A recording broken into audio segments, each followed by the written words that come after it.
Hello everyone, my name is Shambhavi. Hope you all are doing well. So, into this particular video, as I discussed in the previous one, that we will be discussing about your formatting of the numbers, right? Like numbers as in different types of data types, as in if I say about your integers, or if I say about your floats, right? Or many times it happens that you need to round off also some of the integers, right? So I'll be discussing about all of those respective things into this particular video, right? So let's get started up here for that. So I'll just very quickly put in up the heading here, that's formatting of integers, right? That's my topic, formatting of integers, that we'll be discussing now, right? Okay. Now formatting up of your integers, it means that sometimes we have the integers, not integers, I need to write up here formatting of numbers actually. 1 second, right. Perfect. So sometimes it happens that I have written some number, let's say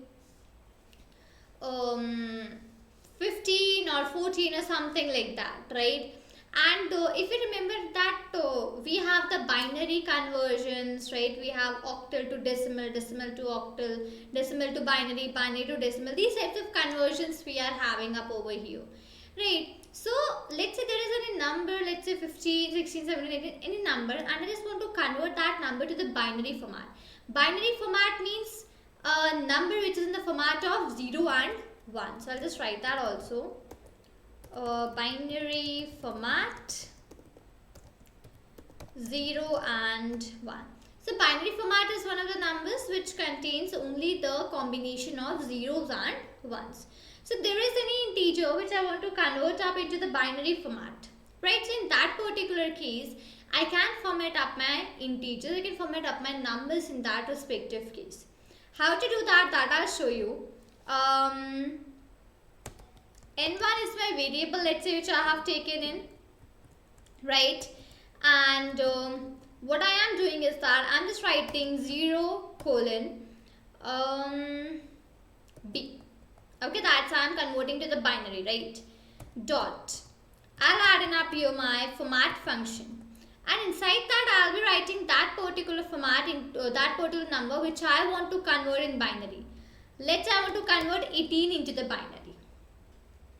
So what will happen, this 18, the number which I am having, that will get converted into the B format, and B format stands in for my binary format, where I will be getting the binary value of 18, right? That's what it is.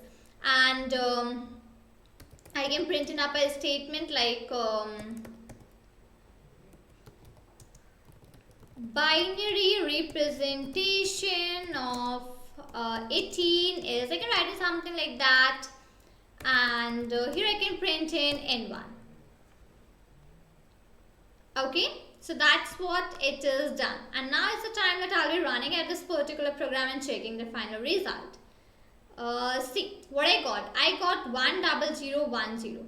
So yes, that is what is your binary representation of 18. If you know how to calculate the binary, how to find that binary representation, so you can just check this out. Just divide this number, take the divide by 18 and try to keep in zeros or ones what is coming at as a remainder, right? You'll just try to do that, and you'll get in the binary representation of this particular number which is 18. So yes, that is how your respective format is going to be for the representation of any of your numbers, that is 18, right? So binary representation of 18 is this respective number. So now this can be done for any number, any respective number, or any type of numbers. You can just do that for over here, right? That is what is the first thing that has to be done. N1 is equal to 0 colon B dot format, and that's how it is for the number which is 18, right? Coming next, I will be doing the formatting of the floats. Okay, so what I'll do, I'll just do it for N2, right? So N2 is equal to, I'll take these brackets over here, right? And 0 colon. Now whenever you want to do it to the float, you need to write up over here as E. You need to remember these codes actually a little bit, so because it's like necessary for you to remember. So now what I'm doing, I'm just like converting the float to a exponent value. Okay, let's say I'm having 155 dot something like that. Okay, I'm converting the float to exponent. So for E, this E refers to your exponent. Okay, great. I'll write a print statement over here that exponential form of 155.5892 is, right? And I just try to print it up here as N2, right? And I just run this up over here once again.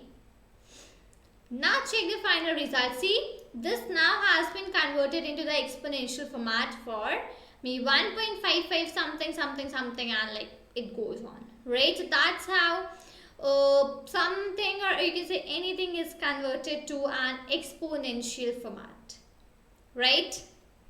Getting down, I have the third one, right?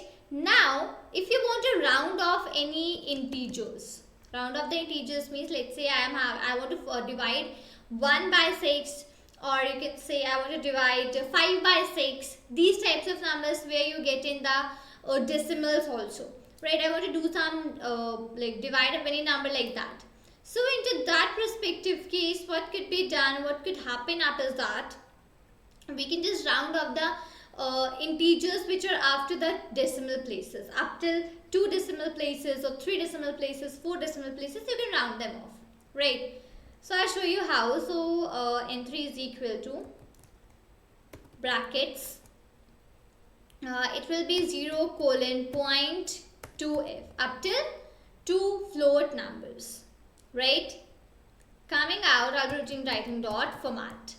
And what do you want to format? I want to format 5 by 7. Okay, that's the number.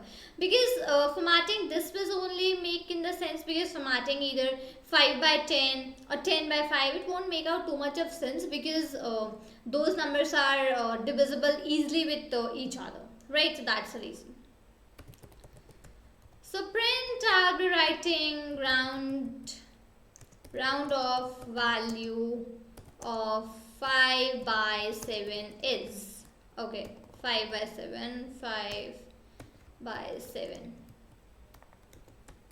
right? And getting down, I'll try to print in up my N3, okay, like that, right? And this is the time for running this particular result, and let's check the final output. So here the rounded value for 5 by 7 is 0.71. That's what is the value for your rounding up of your respective numbers which I'm having up over here, like your 5 by 7.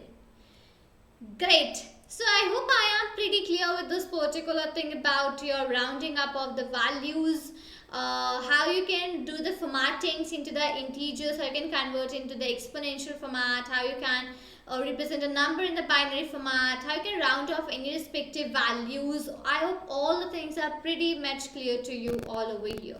Right, so here we complete up the strings topic. From the next video, I'll be taking you towards the next and the further topics. So if you have enjoyed this video, do like this video, share it with your friends, and do not forget to subscribe out my channel. We'll see you there in the next video.